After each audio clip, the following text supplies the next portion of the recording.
नमस्ते, मैं हूँ शशि हरमुख और आप सबका इस चैनल पर स्वागत है।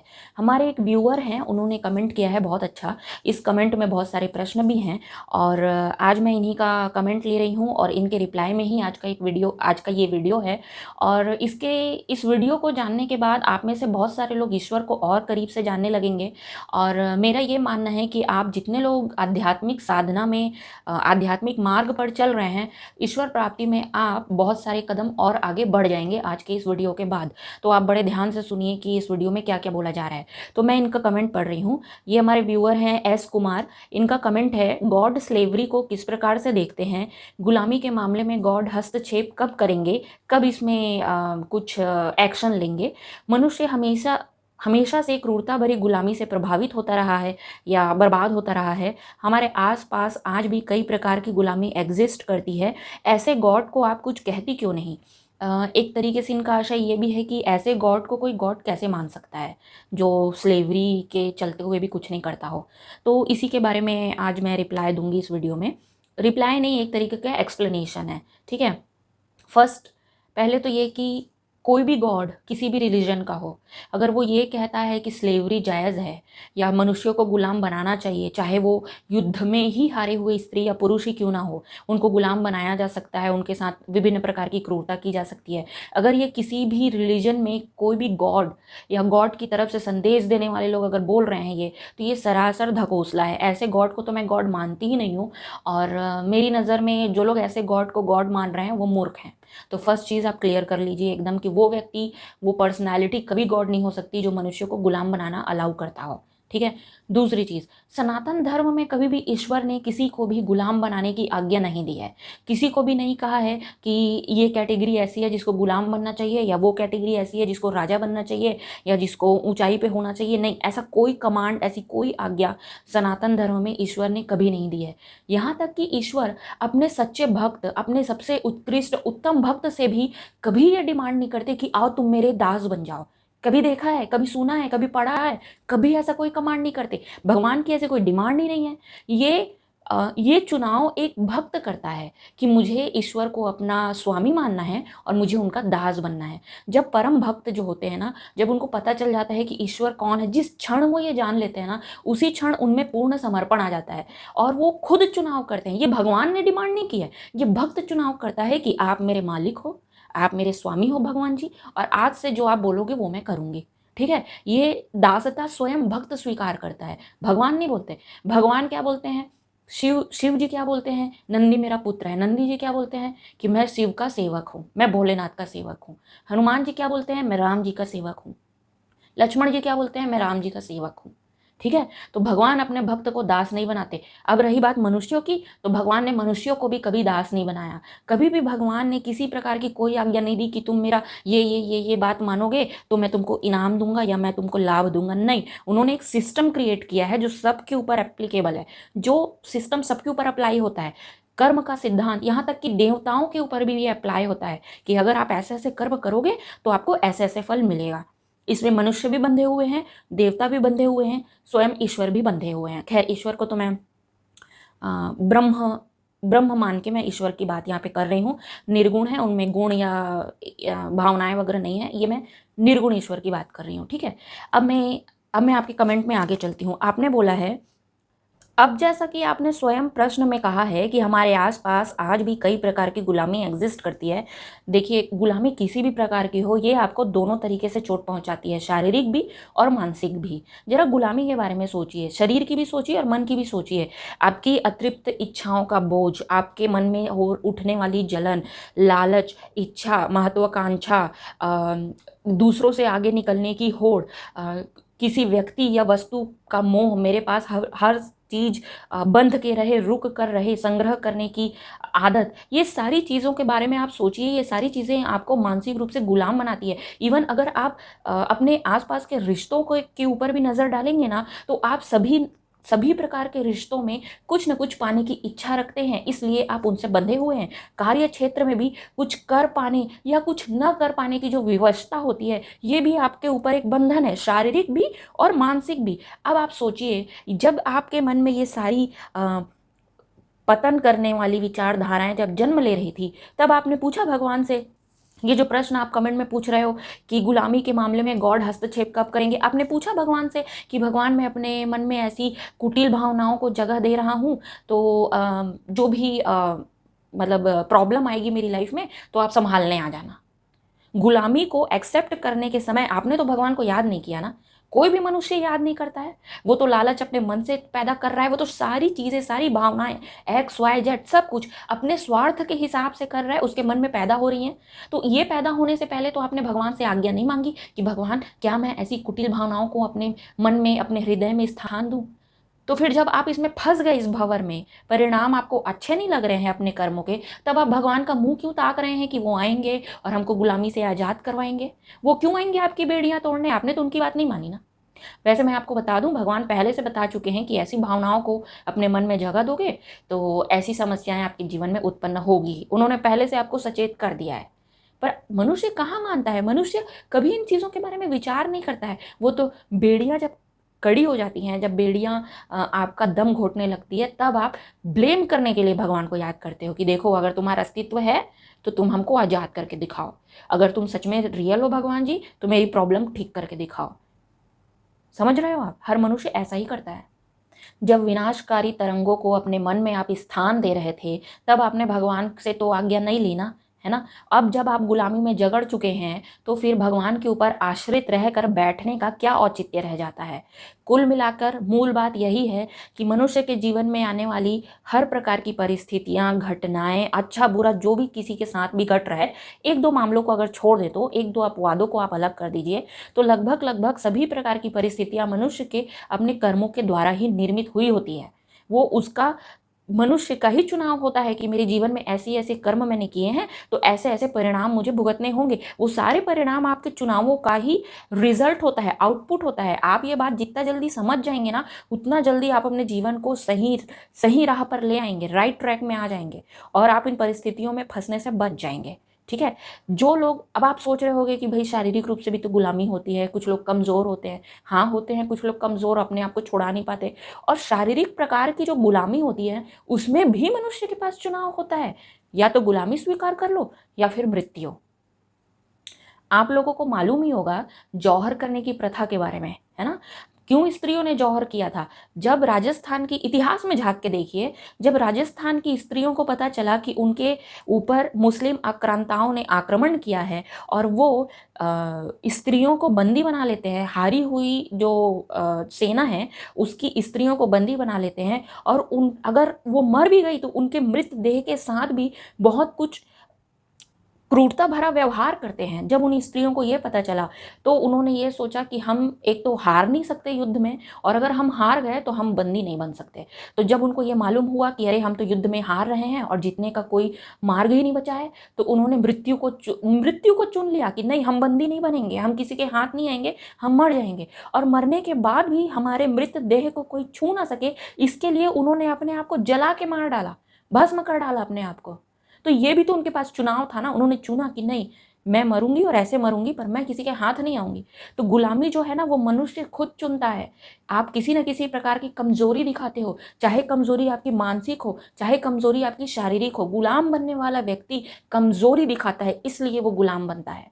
इस संसार में मनुष्य का जो बाय डिफॉल्ट नेचर है ना, वो है कब्जा कर लेना, हथियार लेना, किसी के ऊपर चढ़ बैठना। मनुष्य हमेशा से सबको बांध के रखना चाहता है, अपनी मुट्ठी में करना चाहता है। बाय डिफॉल्ट नेचर मनुष्य का बिल्कुल यही है। और अच्छा नेचर बनने के लिए, अच्छा व्यक्ति बनने के लिए बहुत बड़े तपस्या से गुजरना पड़ता है, तब जाके आप इन सारे बाय डिफॉल्ट जो नेचर है, जो मनुष्य को पतन की ओर लेके जाते हैं, इससे आप मुक्ति पाते हो। कब? तपस्या करने के बाद।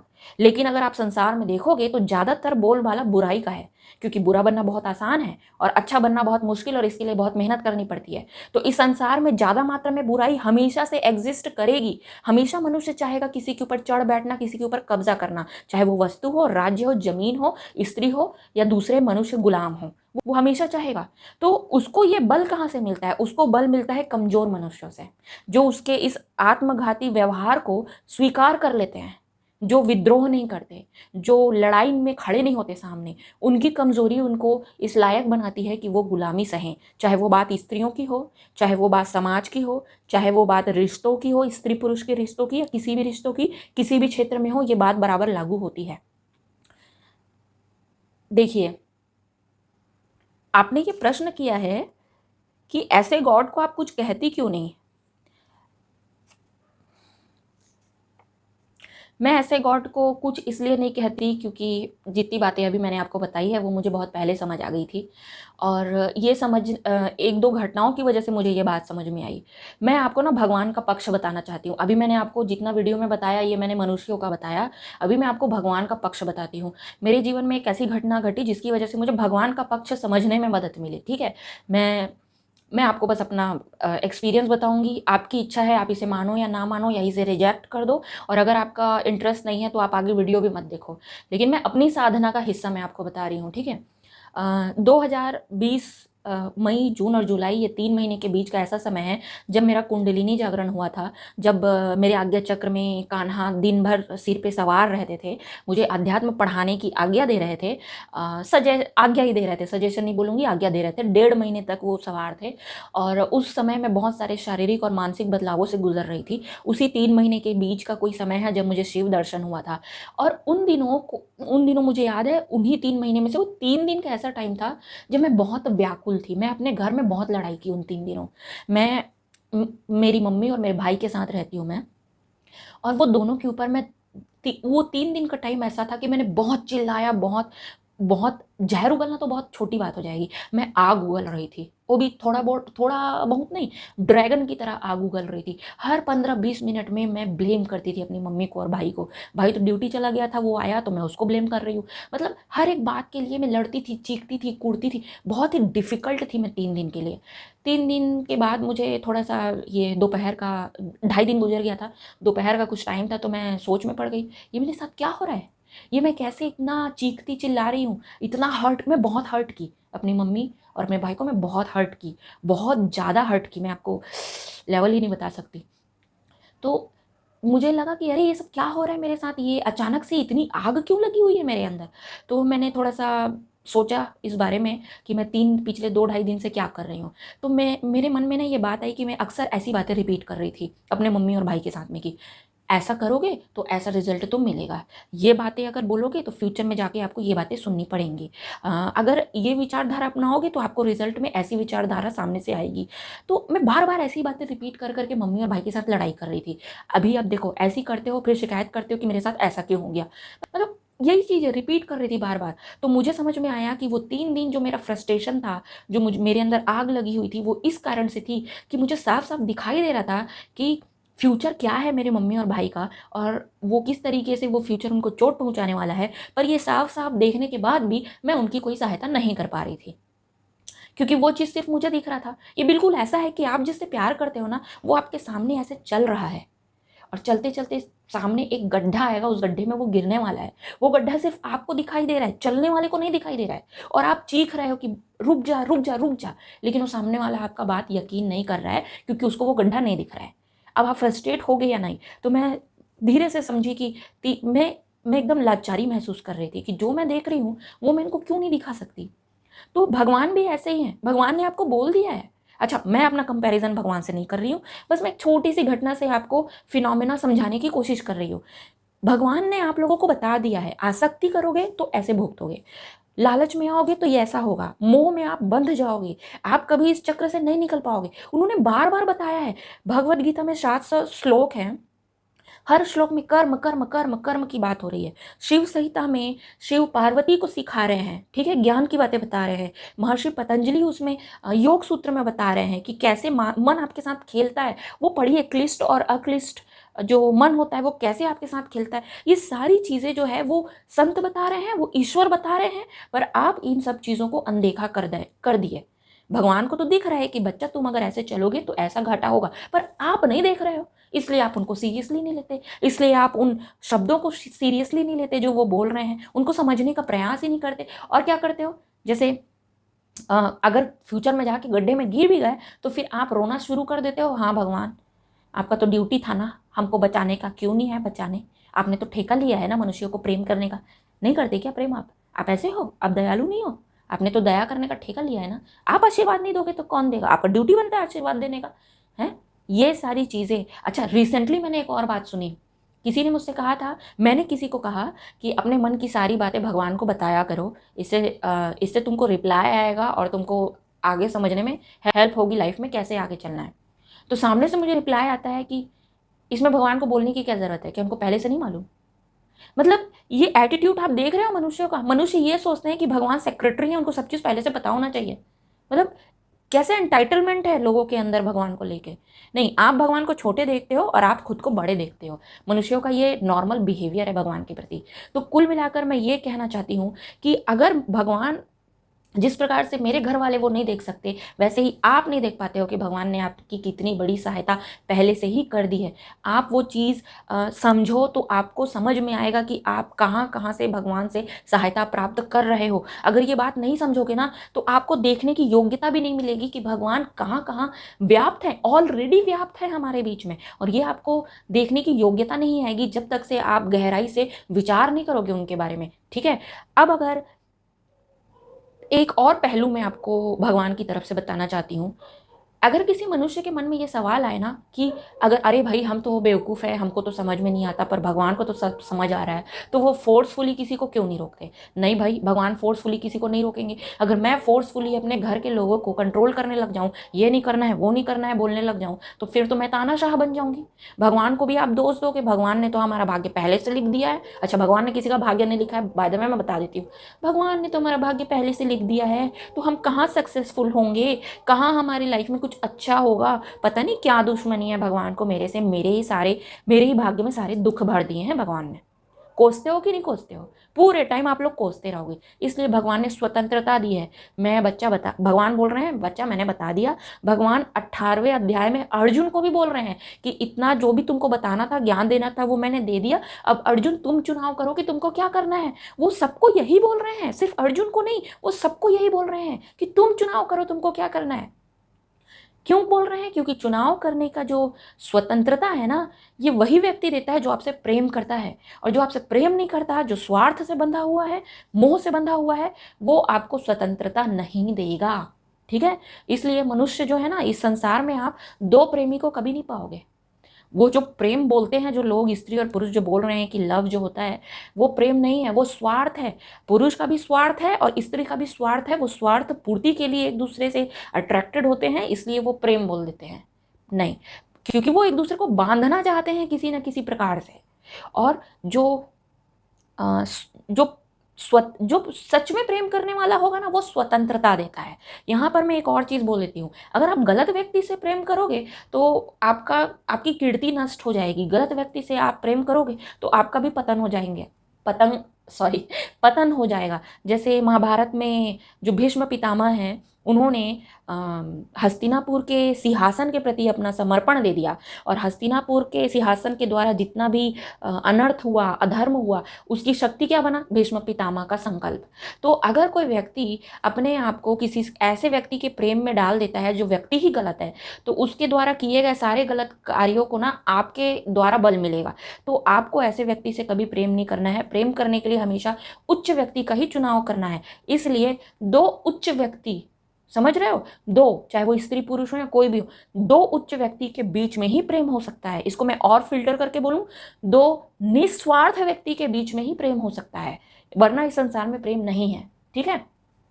तो आई होप आपको आज का ये वीडियो समझ में आया होगा। आपको जितने सारे प्रश्न आपने पूछे थे वो सभी मैंने रिप्लाई कर दिए हैं। मेरी शुभकामना है कि आप ईश्वर को समझें, ईश्वर कैसे आपकी मदद करते हैं ये चीज़ को समझें, है ना। और ईश्वर क्यों मदद नहीं करते हैं इस बात को भी समझिए। मुझे अपना ब्रेन वॉश करना पड़ा, मुझे अपने आप को तसल्ली देके एकदम बैठा के समझाना पड़ा कि मुझे अपने आप को ये आदत डालनी है और मुझे अपने परिवार वालों को उनके मार्ग पे चलने देना है। मुझे अगर वो गिरते हैं तो उनको देखना है गिरते हुए, मुझे रोकना नहीं है। क्योंकि वो जब गिरेंगे, ये बहुत इंपॉर्टेंट बात मैं आपको बता रही हूँ, जब वो व्यक्ति चलते हुए उस गड्ढे में गिरेगा तभी वो सीख लेगा कि ये मार्ग मेरे लिए सही नहीं है। और अगर वो व्यक्ति सीख नहीं लेता है, ठीक है, तो फिर उसकी किस्मत नहीं बोलूँगी, अगर वह व्यक्ति सीख नहीं लेता है तो उसका कर्मफल ठीक है, उसने अपने भाग्य को खुद ही बना दिया कि वो अगली बार फिर से ऐसे गड्ढे में गिरेगा, फिर से गलत राह पर चलेगा, फिर से ऐसे गड्ढे में गिरेगा। तो मुझे अपने आप को समझाना पड़ा कि अगर मैं अपने प्रियजनों से वाकई में प्रेम करती हूँ तो मुझे उनको स्वतंत्र करना पड़ेगा गलत चुनाव करने के लिए। गलत चुनाव करें, गड्ढे में गिरें, उससे सीखें, उससे ऊपर आ जाएं, और अगर वो एक बार उससे सीख लेते हैं तो दोबारा कभी गड्ढे में नहीं गिरेंगे, उनको मेरे मार्गदर्शन की कोई ज़रूरत नहीं रह जाएगी। और अगर वो गड्ढे में बार बार गिरते हैं तो ये उनके लिए यही चीज़ सही होगी। समझ रहे हो आप? इसको आप ऐसे भी समझो, अगर आपकी संतान होगी ना तो आप क्या चाहोगे? अगर मैं आपको दो सिचुएशन दूं कि एक संतान जो है आपकी पुत्र या पुत्री जो भी आप ले लो, वो पैदा होगा, पैदा होने से ही अपाहिज रहेगा, चाहे उसकी उम्र कुछ भी हो जाए, वो हमेशा व्हील चेयर में ही बैठा रहेगा, पर उसके साथ में एक सेवक हमेशा से रहेगा जिसको लाके पानी पिलाएगा, जिसको लाके खाना खिलाएगा, मतलब दैनिक दिनचर्या करने के लिए, पर वो अपने पैरों पर कभी खड़ा नहीं हो पाएगा। एक सेवक रहेगा हमेशा उसकी सेवा करने के लिए। और अगर मैं आपको दूसरी परिस्थिति दूं कि आपकी संतान होगी, ठीक है, वो निर्धन होगी पर उसके दोनों पैर सही होंगे, ठीक है, हो सकता है कि फ्यूचर में वो मेहनत करके अपनी निर्धनता से मुक्ति पाले या अपनी जो भी समस्या है उससे मुक्ति पाले, लेकिन उसके पास कोई सेवक या कोई सहायता करने वाला नहीं होगा। तो आप क्या चुनोगे? आप दोनों में से क्या चुनोगे? क्या आप ऐसी संतान, अपाहिज संतान सेवक के साथ चुनोगे, या बिना सेवक के कठोर जीवन जो जिसमें एक ऑप्शन है कि शायद वो जीवन सरल हो जाए फ्यूचर में, लेकिन दोनों पैर के साथ, पूरी शारीरिक क्षमता के साथ, दोनों में से कौन सी स्थिति को आप चुनोगे? दोनों में से कौन सा संतान आप अपने लिए चाहोगे? आप खुद सोचो। बस यही फंडा है, यही फिनोमिना है, यही प्रिंसिपल है, ठीक है, जो मैं अपने एक्सपीरियंस से सीखी हूँ। तो अब ये मैं आपको स्वतंत्र कर देती हूँ कि आप इसको गहराई से समझते हैं तो बहुत अच्छी बात है, ईश्वर तक पहुँचने में आपको और सहायता मिलेगी, और अगर नहीं समझते हैं तो भी आपका कल्याण हो, ठीक है। धन्यवाद।